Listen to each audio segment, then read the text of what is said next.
another new video and good afternoon।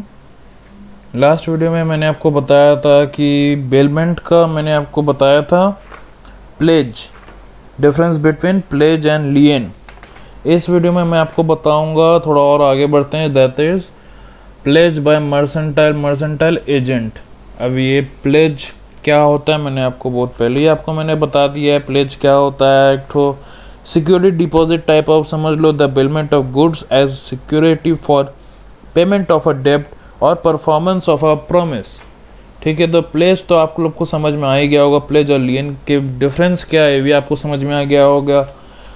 अब pony कौन होते हैं, पॉनर कौन होता है, ये भी आपको अब समझ में आ गया होगा। तो अब ये बेलमेंट का ये आखिरी पार्ट चल रहा है, तो आखिरी वीडियो भी मे भी हो बेलमेंट का ये।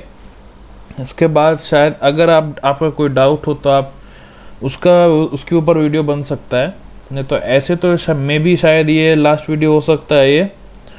तो अगर आपने अभी तक सब्सक्राइब ना किया हो मेरे चैनल को तो आप सब्सक्राइब कर दो, ताकि आपको और भी लॉ के टिप्स मिले और जानकारी मिलेगी आपको। ज़्यादा से ज़्यादा शेयर कीजिए, सब्सक्राइब कीजिए। तो चलिए स्टार्ट करते हैं। क्या होता है pledge by mercantile agent? Section 178। अब 182 से हम लोग 182 जब चला जाएगा सेक्शन, तब हो जाएगा एजेंसी। तो एजेंसी का हम लोग अलग से पढ़ेंगे, ठीक है। तो अभी हम फिलहाल बेलमेंट में ही हम लोग हैं। तो सेक्शन 178 क्या प्रोवाइड करता है? Where mercantile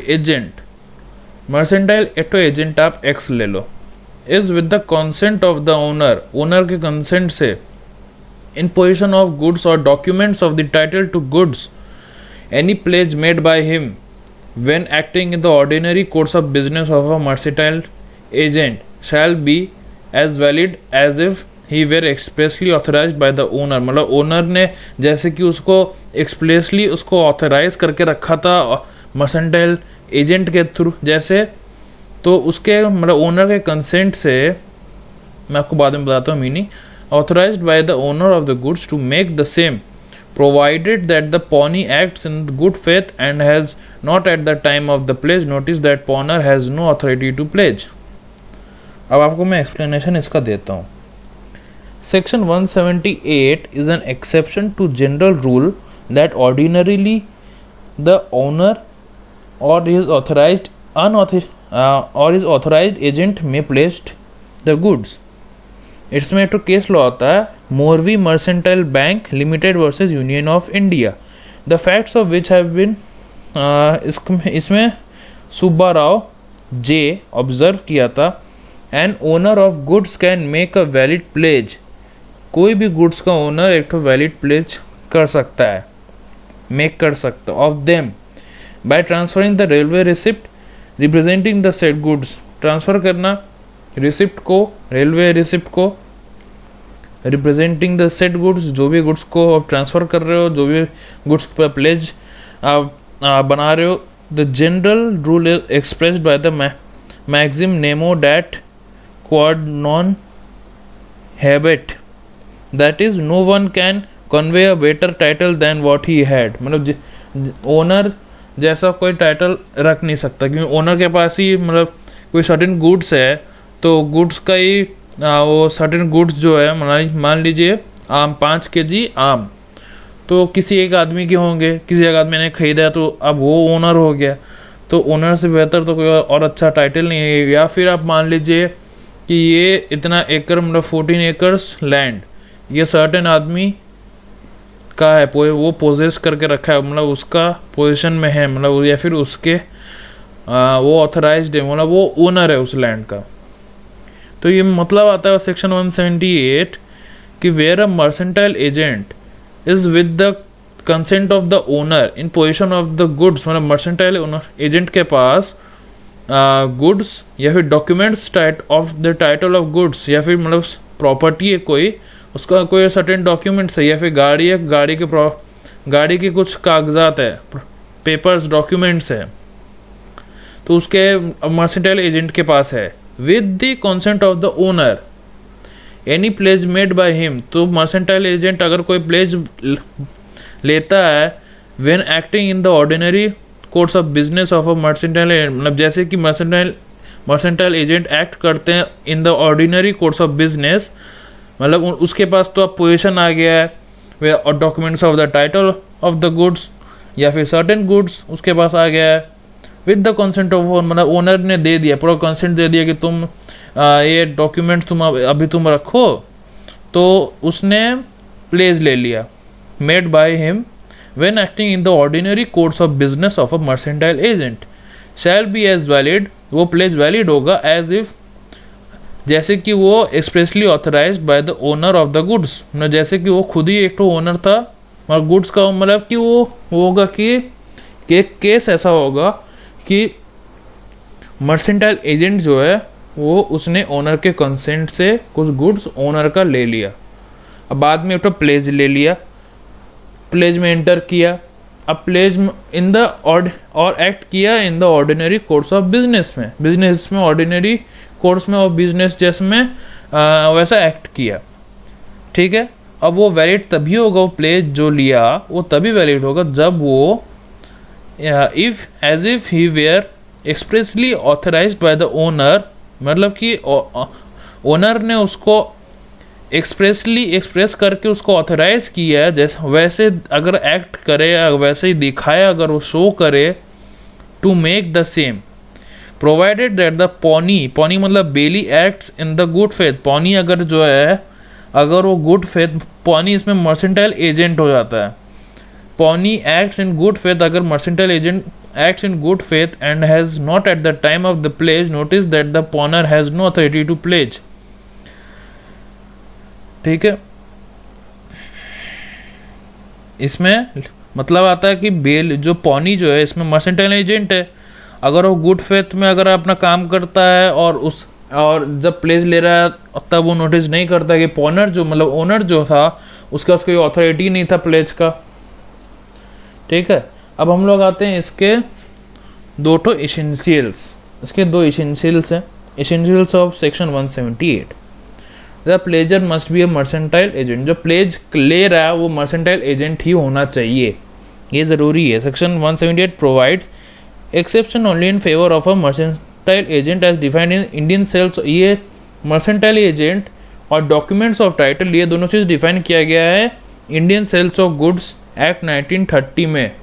Indian sale of goods act 1930 defines a mercantile agent as, mercantile agent को डिफाइन करता है Indian sale of goods act में 1930 में as mercantile agent having in the customary course of business as such authority either to sell goods, उसके पास authority रहता है या तो बेच सकता है सर्टेन गुड्स को और या फिर कुछ गुड्स को कॉन्साइन कर सकता है for the purpose of sale, मैं सेल पे दे सकता है या फिर खरीद सकता है या फिर और to raise money on the security of goods.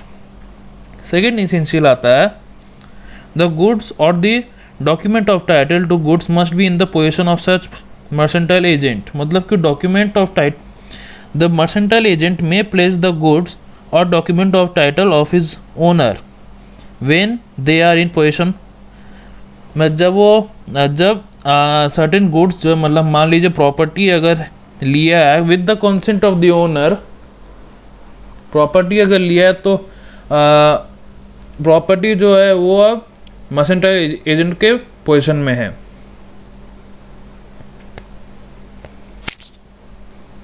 ठीक है। The mercantile agent may pledge, वो प्लेज ले सकता है द गुड्स और documents of title of his owner, उसके ओनर का documents of title when they are in the position.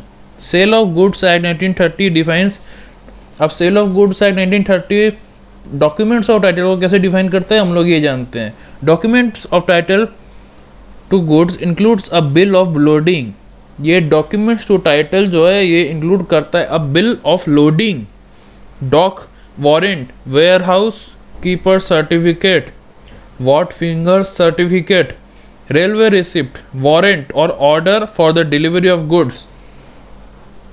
ये मैंने आपको जितना भी बोला ये सब आता है documents of title of goods, मतलब सर्टेन गुड्स का कुछ डॉक्यूमेंट हो सकता है, डॉक वारंट हो सकता है, वेयर हाउस कीपर सर्टिफिकेट हो सकता है, वॉट फिंगर सर्टिफिकेट हो सकता है, रेलवे का रिसिप्ट हो सकता है, वारंट हो सकता है या फिर order for the delivery of goods हो सकता है, and any other document used in the ordinary course of business, या फिर कुछ दूसरे नॉर्मल बिजनेस में जो भी रिसिप्ट या जो भी कागजात यूज होते हैं, जो भी डॉक्यूमेंट यूज होते हैं, उसको as a proof of the possession और कंट्रोल ऑफ गुड्स, या फिर कंट्रोल ऑफ गुड्स करने के लिए, और ऑथराइजिंग और purporting to authorise either by endorsement और बाय डिलीवरी द पोसेसर और द डॉक्यूमेंट टू ट्रांसफर और receive goods thereby represented.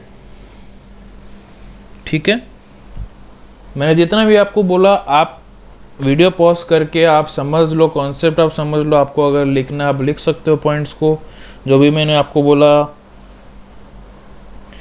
ठीक है, the goods in which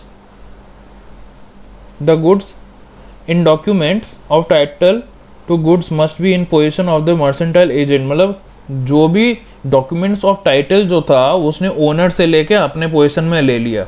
mercantile agent अपने मर्सेंटाइल एजेंट जो है वो जो सर्टेन गुड्स था, मतलब रेलवे रिसिप्ट था, तो वो अपने पोजीशन में ले लिया, अपने पास रख लिया, रिटेन कर लिया, अपने पास रख लिया एज अ सिक्योरिटी प्लेज कर लेके with the consent of the owner.